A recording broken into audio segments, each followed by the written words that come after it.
आज हम लोग जनवरी 2026 का प्रतियोगिता दर्पण से मेमोरेबल पॉइंट्स करने जा रहे हैं। सबसे पहले मैं बता दूं कि प्रतियोगिता दर्पण में मेमोरेबल पॉइंट्स दो तरह के होते हैं, नेशनल और इंटरनेशनल। तो सबसे पहले हम लोग नेशनल करेंगे, उसके बाद फिर इंटरनेशनल करेंगे। Okay,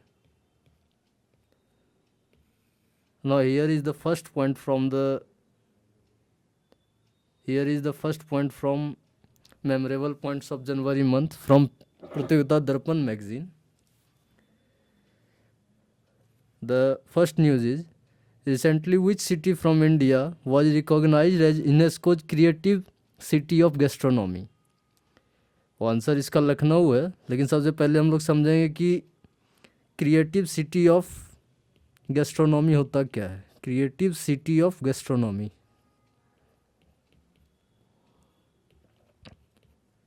gastronomy. तो such cities recognized for its rich food culture,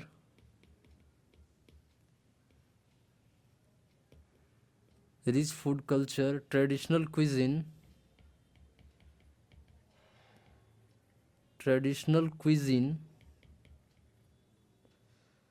culinary heritage,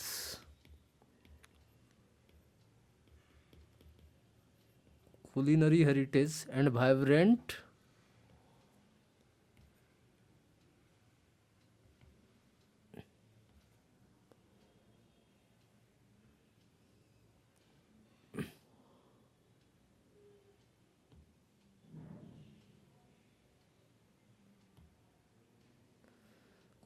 culinary heritage and vibrant food ecosystem.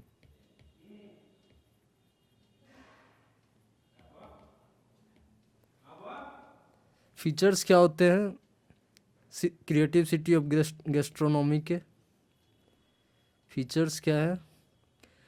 Traditional and local cuisine होना चाहिए, ट्रेडिशनल एंड लोकल क्विजीन,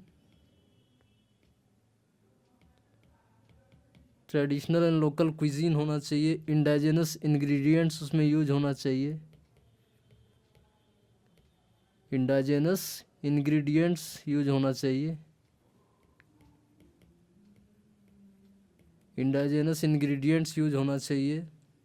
और क्या? एक्टिव फूड मार्केट होना चाहिए, स्ट्रीट फूड और restaurant.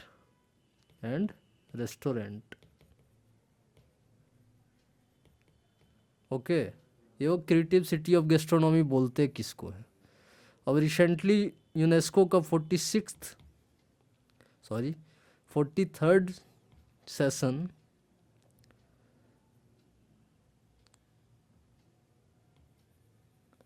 UNESCO का recently 43rd session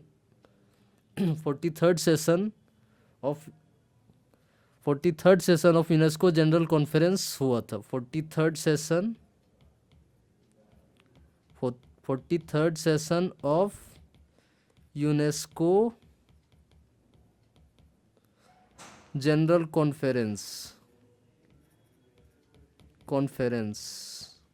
कहाँ हुआ था? समरकंद उज्बेकिस्तान में। ठीक है, ये क्वेश्चन पूछा जा सकता है कौन सा सेशन है, या फिर ये पूछ लिया जाए कि कहाँ हुआ था। तो 43rd सेशन है, कहाँ हुआ है? समरकंद उज्बेकिस्तान में। ठीक है, तो अभी क्या हुआ? Recently UNESCO creative city of gastronomy किस इंडियन सिटी को दिया है? लखनऊ के। सबसे पहला कौन था? हैदराबाद। ठीक है, हैदराबाद पहला, और दूसरा कौन सा? लखनऊ। पहला हैदराबाद, दूसरा लखनऊ। ठीक है, याद रहेगा। कंप्लीट न्यूज़ हो गया। अब चलते हैं अगले न्यूज़ की तरफ। अगला न्यूज़ है हमारा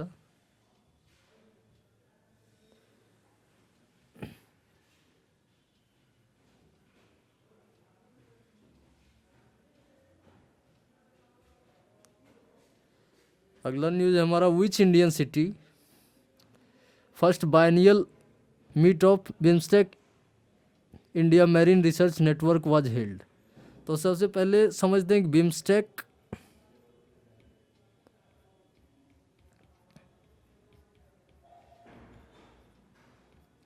इंडिया मरीन रिसर्च नेटवर्क है क्या?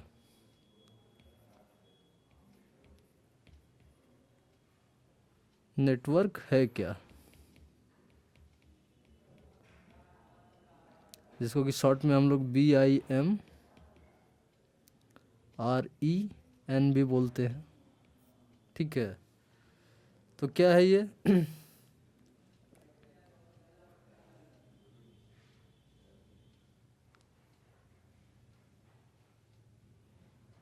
ये क्या है? ब्लू इकोनॉमी,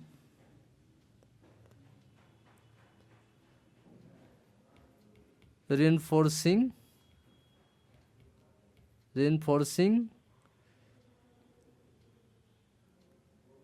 blue economy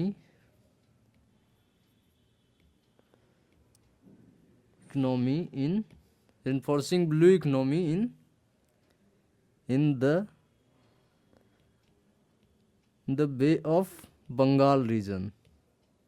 ठीक है, reinforcing blue economy in the Bay of Bengal region। तो ब्लू इकोनॉमी क्या है? Sustainable use of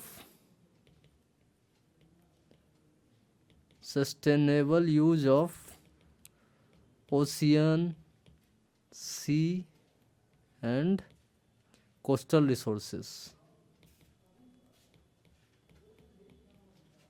resources. तो ये समझ में आ गया। फिर first biennial meet of BIMSTEC India marine research network was held in Kochi. किस जगह पर हुआ है? कोची। देखिए सर थोड़ा कितना रिकॉर्ड हुआ, क्या हुआ, क्या करना, रुकना है? हाँ रुकिए।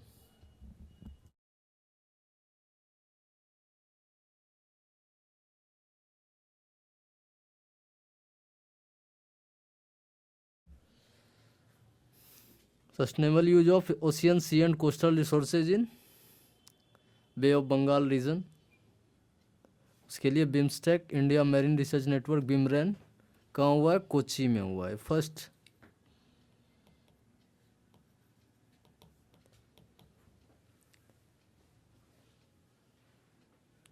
फर्स्ट मीटिंग है ये, और ये होना है biennial.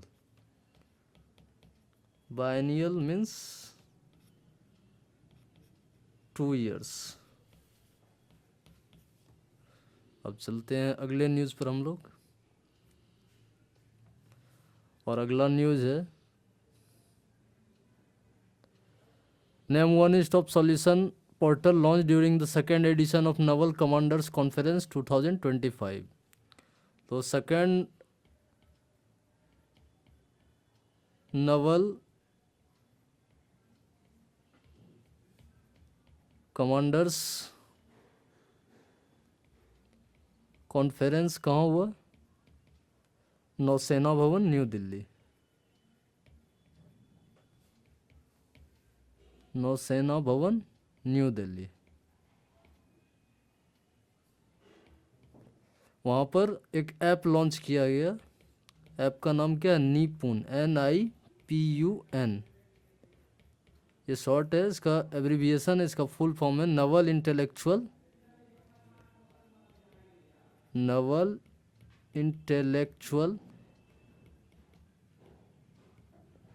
Portal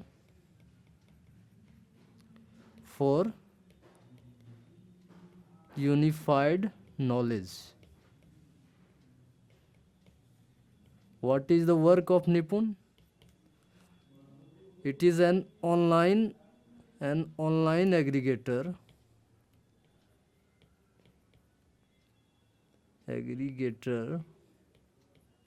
of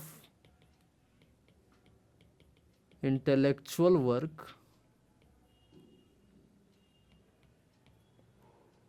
of the naval fraternity in various domains. Navy के द्वारा अलग अलग फील्ड में जो इंटेलेक्चुअल काम किया गया है उसको एक जगह रिप्रेजेंट करने के लिए कौन सा पोर्टल? निपुण पोर्टल। ठीक है, ये हमारा न्यूज़ इतना था। फिर आगे चलते हैं अगले न्यूज़ पर।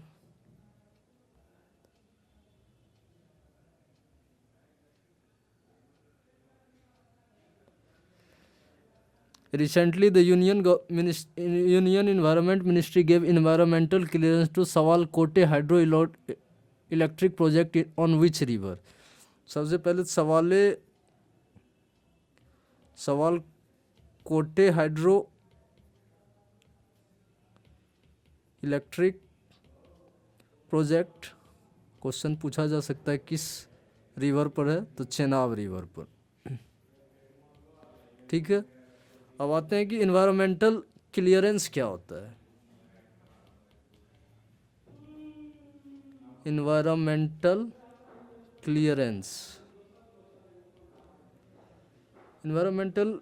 क्लियरेंस होता है an official approval given by the govt for projects that may have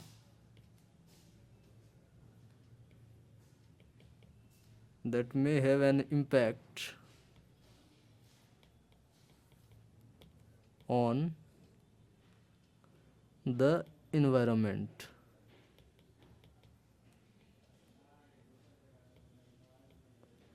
Before they started.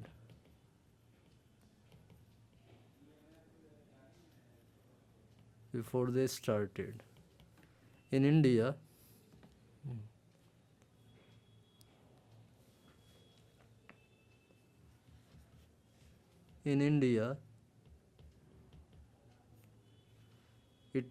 environment clearance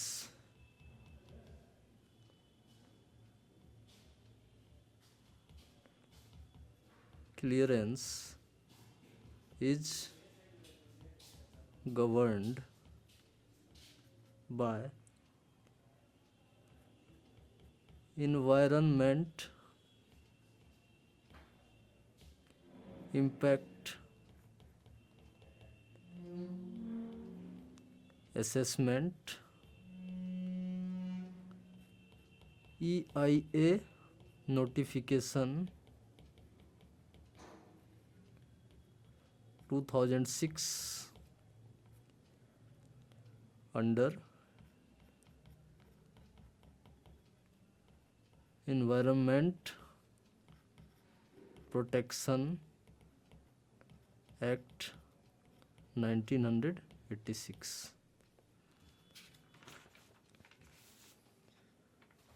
अब देखते हैं अब ये क्या करती है, डिफरेंट प्रोजेक्ट्स के लिए डिफरेंट ड्यूरेशन देती है वैलिडिटी के लिए। Suppose validity of environmental clearance, अगर कोई माइनिंग प्रोजेक्ट होगा, माइनिंग प्रोजेक्ट के लिए 50 साल है, रिवर वैली प्रोजेक्ट के लिए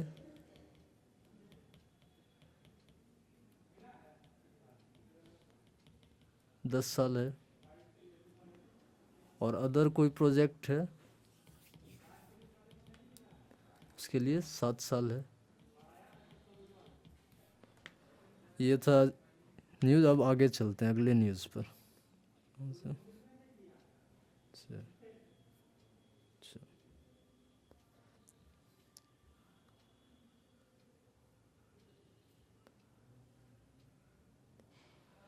अगला news, name the India largest integrated drone and counter drone warfare exercise recently conducted in Madhya Pradesh. तो एक्सरसाइज का क्या नाम है? Exercise cold start. Exercise cold start. तो क्या है ये? India's largest integrated drone and counter drone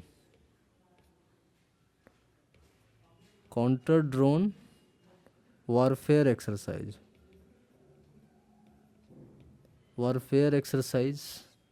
okay. monitored by integrated defense staff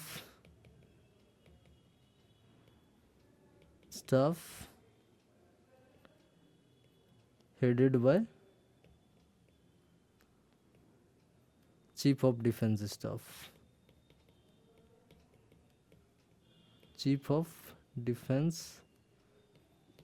Staff। Okay. और तीनों सेनाओं ने, all the three Indian forces participated in this exercise. अब चलते हैं अगले न्यूज़ पर।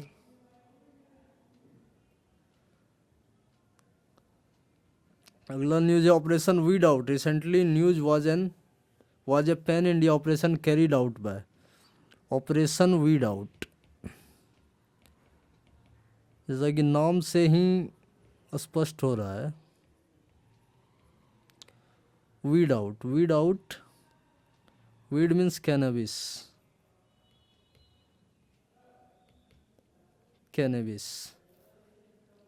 ठीक है। तो रिसेंटली क्या हुआ है, डायरेक्टरेट ऑफ रेवेन्यू इंटेलिजेंस जो है ऑपरेशन वीड आउट चला है, जिसके तहत 39.2 kg हाइड्रोपोनिक वीड्स को सीज किया है। कहाँ पर? छत्रपति शिवाजी महाराज इंटरनेशनल एयरपोर्ट पर, मुंबई में। The hydroponic weeds means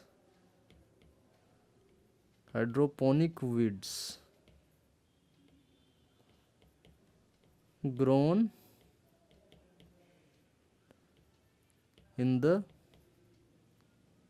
water, weeds or cannabis।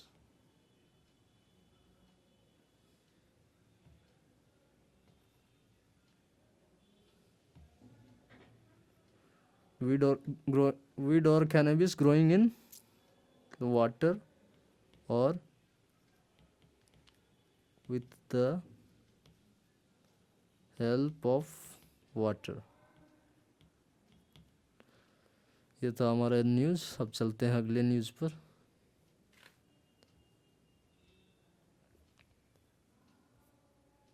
अगला न्यूज़ है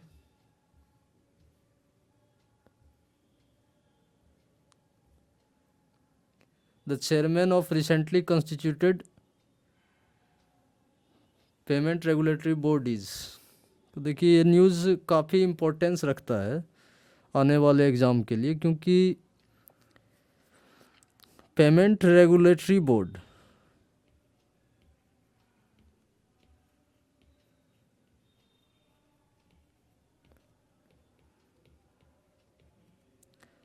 न्यू ऑफिस ऑफ अथॉरिटी है।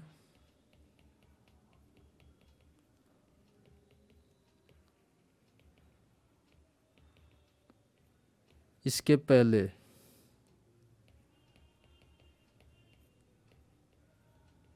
इसके पहले क्या हुआ करता था? Board of regulation and supervision of payment and settlement system.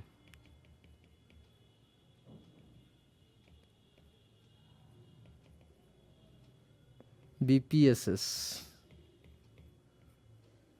अब इसके जगह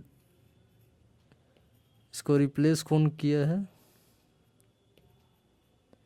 replaced by payment regulatory board. New office बना है और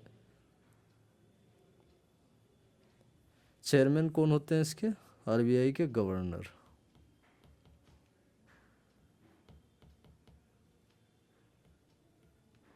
chairman.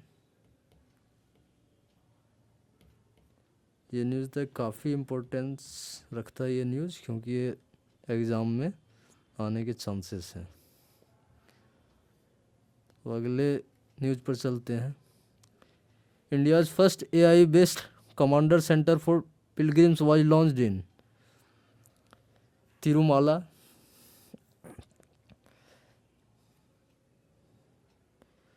AI powered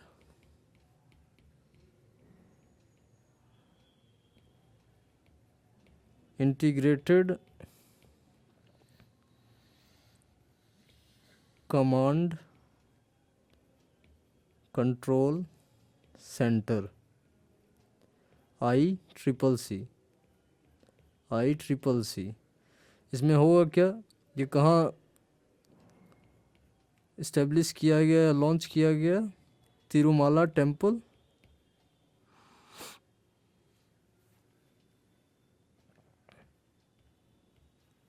Tirumala temple, Andhra Pradesh.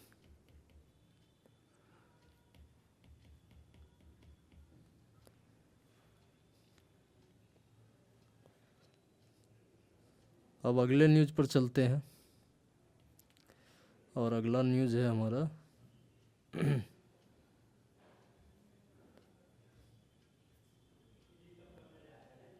Recently, the Union Finance Ministry granted approval for Maitri 2 station, proposed to built in। तो union finance minister ने मैत्री 2 station कहाँ बनवाने का अप्रूवल दिया है? अंटार्कटिका में। ठीक है, ये कब तक ऑपरेटिव हो जाएगा? ऑपरेशनल टिल Jan 2029 तक। ठीक है, इसके पहले भी इंडिया के 3 स्टेशंस रहे हैं, 3 रिसर्च स्टेशंस रहे हैं। इसमें एक तो दक्षिण गंगोत्री है सबसे पहला, चलने दक्षिण गंगोत्री। दूसरा मैत्री और तीसरा है भारती।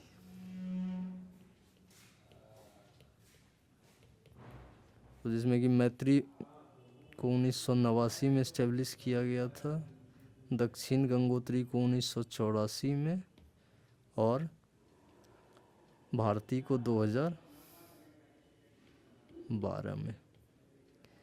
ये था न्यूज़। अब अगले न्यूज़ पर चलते हैं।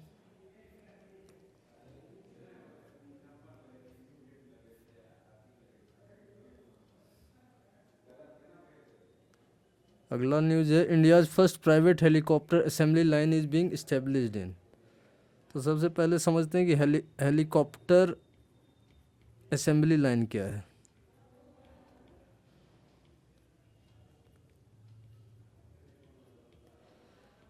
हेलीकॉप्टर असेंबली लाइन होता है ये such place where helicopters are assembled part by part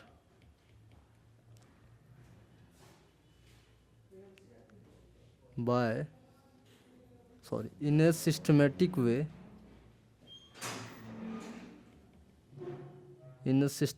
way until full-fledged helicopter is prepared, which is ready to fly. तो कहाँ शुरू किया गया है? वेमागल, कर्नाटक में। वेमागल, कर्नाटक। जगह का क्या नाम है? वेमागल, कर्नाटक। वेमागल, कर्नाटक। ठीक है। और कौन शुरू कर रहा है? टाटा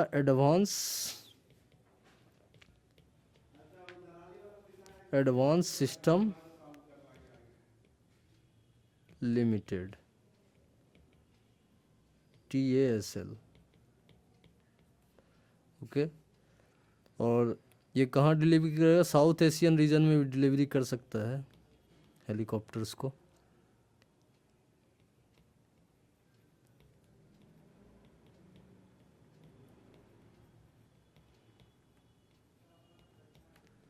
तो ये था न्यूज़। अब आते हैं, एक और न्यूज़ है, 4th Kautilya economic conclave. Sir एक नया पेज लेना था, इसमें नया हो गया। कहाँ? तो मिट जाएगा, नहीं रिकॉर्ड होगा फिर।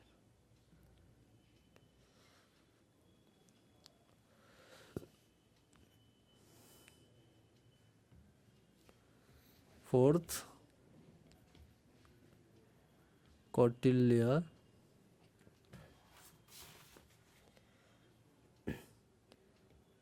इकोनॉमिक कॉन्क्लेव, तो एडिशन 4th है इसका। कब से ऑर्गेनाइज किया जा रहा है? 2022 से। ठीक है। कौन होस्ट करता है, ये कौन ऑर्गेनाइज करता है? इंस्टीट्यूट ऑफ इकोनॉमिक ग्रोथ,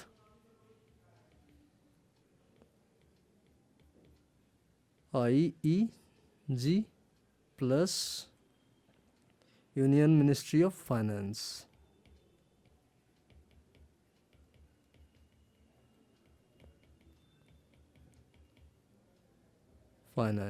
ठीक है। तो इसका थीम क्या है इस बार का? थीम है seeking prosperity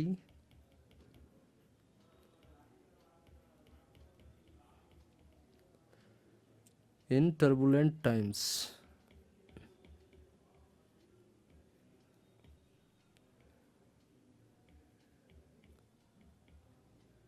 seeking prosperity in turbulent times. आप लोग के मन में चल रहा होगा कि कौटिल्य इकोनॉमिक कॉन्क्लेव है क्या? इतना सारा लिख दिया गया है इसके बारे में फैक्ट। तो कौटिल्य इकोनॉमिक कॉन्क्लेव क्या होता है? ये हर साल ऑर्गेनाइज किया जाता है, annually organised annually to bring together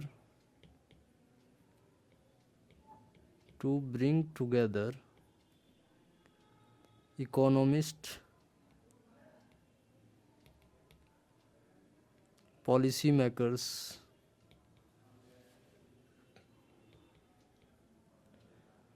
government officials, industry leaders,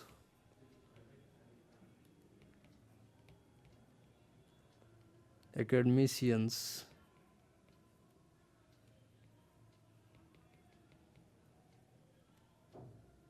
and students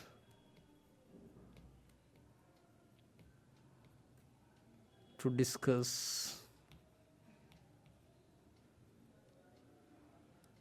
India's economic challenges and future strategies। तो ये था आज का सेशन, जिसमें कि 11 क्वेश्चन डिस्कस किए गए हैं। आप लोग कृपया करके देखिएगा। धन्यवाद।